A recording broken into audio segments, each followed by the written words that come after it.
크록스를 운동화처럼 신고 다니고 계신다면 지금 그 발은 망가지고 있을 확률이 높습니다. 의사 선생님들도 간호사 선생님들도 크록스 신고 있던데 크록스 신으면 안 돼요? 결론부터 말씀드리면 슬리퍼 대용으로 신으면 너무 좋습니다. 그런데 이걸 운동화 대용으로 신으시면 문제가 되기 시작하는데요. 특히 오래 서 있거나 오래 걷는 사람한테는 발을 전혀 잡아주지 않는 구조로 되어 있어서 좋을 수가 없습니다. 실제로 크록스만 주구장창 신고 일하시고 작업하시는 분이 저희 센터에 오셨었는데요. 어느샌가 본인도 모르게 족저근막염이 생기고 발목에 근육에 이상이 생겨서 생활하는데 지장이 될 만큼 발의 건강이 문제가 되신 분이 계셨습니다. 제가 교정을 잠깐 해드리고 평소에 크록스 말고 이렇게 하고 다니세요 라고 해서 발의 기능이 다시 좋아지셨던 분이 계셨거든요. 그 방법을 여러분들께 알려드릴 겁니다. 크록스를 운동화처럼 신고 다니고 계신다면 지금 그 발은 망가지고 있을 확률이 높습니다. 처음에는 괜찮아 보여요. 그런데 발이 망가지는 건 소리 없이 서서히 찾아옵니다. 제가 자료를 찾다가 너무 좋은 영상을 알게 돼서요. 여러분들께 보여드리는데요. 잠깐 보고 오겠습니다. 발은 원래 이렇게 생겼습니다. 이 발은 신발을 신지 않는 원시 부족의 발인데요. 신발을 신는 우리의 발과 매우 다른 걸 볼 수 있습니다. 막 걷기 시작한 아기의 발을 보면 안정적으로 체중을 지지하기 위해 발가락이 넓게 벌어지는 것을 볼 수 있는데요. 하지만 우리가 신는 신발 때문에 좁은 발가락으로 서서히 변형되고 지금 우리의 발 모양이 만들어진 겁니다. 여러분이 크록스를 신었을 때 편한 것은 베어풋 신발처럼 발볼이 넓게 디자인되었기 때문입니다. 영상 잘 보고 오셨나요? 발볼이 넓은 크록스를 신으면 문제가 없을 것 같은데 생각지 못한 문제가 두 가지가 생깁니다. 자, 원시 부족처럼 발볼이 넓은 거 신으시면 좋은 거 아니야? 라고 하실 텐데요. 크록스의 문제는 뒤꿈치를 잡아주지 못한다는 겁니다.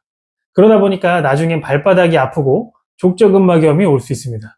또한 발바닥이 쿠션감이 좋아서 오히려 발의 건강을 해치고 있습니다. 쿠션이 좋은 게 더 비싸던데 없는 것보다 있는 게 더 좋은 거 아니에요? 하실 수 있는데요. 쿠션이 좋으면 우리의 체중을 분산시키는 데 도움이 되는 것이 맞습니다. 그런데 그 역할은 원래 발이 해야 되는 겁니다.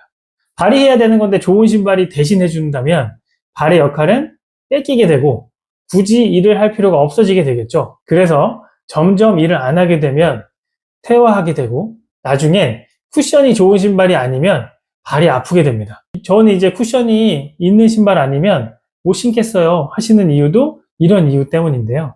자, 그래서 정리하자면 오래 걷거나 서 있는 게 아니라면 크록신을 신어도 괜찮습니다.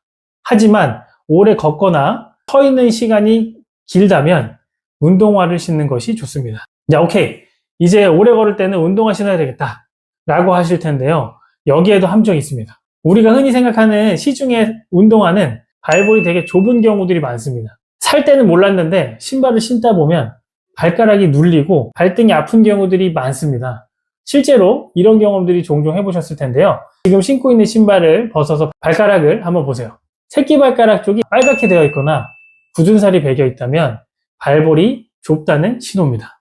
맞지 않는 신발을 신고 계신 겁니다. 그래서 오래 걷거나 서 있을 때 신는 운동화를 고르는 두 가지 방법을 설명드릴 건데요.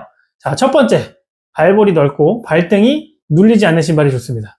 발볼이 좁은 신발보다는 발볼이 넓어서 발가락이 눌리지 않는 신발 구조가 더 좋습니다. 그래서 저는 지금 신고 있는 신발 사이즈보다 한 10mm 정도 더 큰 걸 신기를 추천하는 편입니다. 두 번째는요, 쿠션이 너무 강한 신발 말고 약간 플랫한 신발이 좋습니다. 플랫한 신발이라고 하면 약간 오해 소지가 있어서 추가 설명을 좀 드리자면 발에 바닥을 디딜 때 충격이 너무 닿으면 발이 쉽게 지치기 때문에 아예 쿠션이 없는 것보다는 약간은 있는 걸 추천을 드리는데요. 발이 역할을 할 수 있게 적당한 쿠션감 있는 걸 추천드립니다. 쉽게 생각하면 에어가 들어가 있지 않는 신발을 찾는다고 생각하시면 되겠습니다. 제가 발 공부를 하면서 발의 건강을 위해서 여러 브랜드를 신어보고 사이즈도 크게 신어봤는데요. 크게 신으면 발은 편한데 걸을 때 유격이 있다 보니까 그것도 생각보다 좀 불편한 느낌이 좀 강했고요. 계속 찾다가 보니 제가 좋은 신발을 좀 찾았습니다.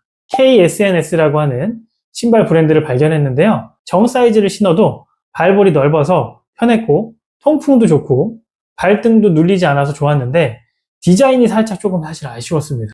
디자인은 좀 못생겨도 발의 건강을 좀 잡아주는 신발이다 보니까 저는 그냥 신었는데요. 다른 사람을 좀 추천드리기는 조금 애매했습니다. 그런데 이번에 디자인이 리뉴얼이 되면서 너무 예뻐졌습니다. 스트릿 룩이나 데일리 룩 어디든 잘 어울리고요. 발볼이 넓은 사람도 편하게 하루 종일 신을 수 있습니다.